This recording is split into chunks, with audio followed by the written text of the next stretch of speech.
रामराम शेतकरी मित्रांनो, जय शिवराय. आता ही जी मका झाली आपली लिओसिन फवारणीच्या स्टेजवर आली. आपण 4 ml याच्यावर आता लिओसिनचा हात घेणार आहे. पण ज्या शेतकऱ्यांची मका जास्ती पाण्यामुळे जास्त पाणी देऊन काय झालं, मका लाल झाली, तिचे पानं लाल झाले, शेंडा हा लाल झालाय. त्याच्यामुळे जमिनीची जास्त कशामुळे झालंय, जमिनीची फॉस्फरस लेवल अति पाण्यामुळे जमिनीची फॉस्फरस लेवल कमी झाली. फॉस्फरस हा खाली गेला, झाडाला फॉस्फरस मिळत नाही. म्हणून तुम्ही 1261 सोडा, 1261 सोडा किंवा वरतून 1261 ची फवारणी करा. त्याच्यामुळे तुमचे लाल झालेले जे रोप आहे ते चांगले होतील.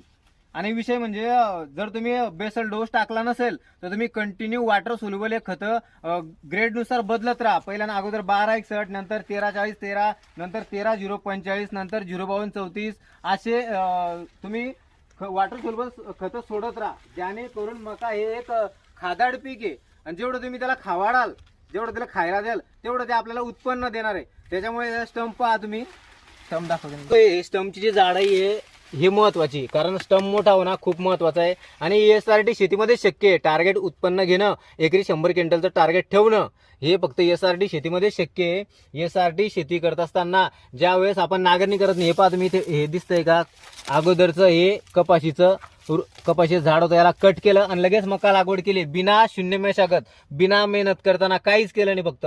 आणि काहीच केलं नाही, फक्त डायरेक्ट मका लावली आणि मकाला खत पाणी फवारा चालू आहे. त्याच्यामुळे उत्पन्न वाढीसाठी सगळं टेक्निक नियोजन जाणून घेण्यासाठी महत्वाचा विषय आहे फक्त नियोजन. शेतकरी मित्रांनो, वॉटर सोल्युबल खतं 12 ते 13 दिवसाच्या अंतराने देत राहा. त्याच्यामुळे आपल्या मका पिकाचं भरघोस उत्पन्न निघण्यास मदत होईल.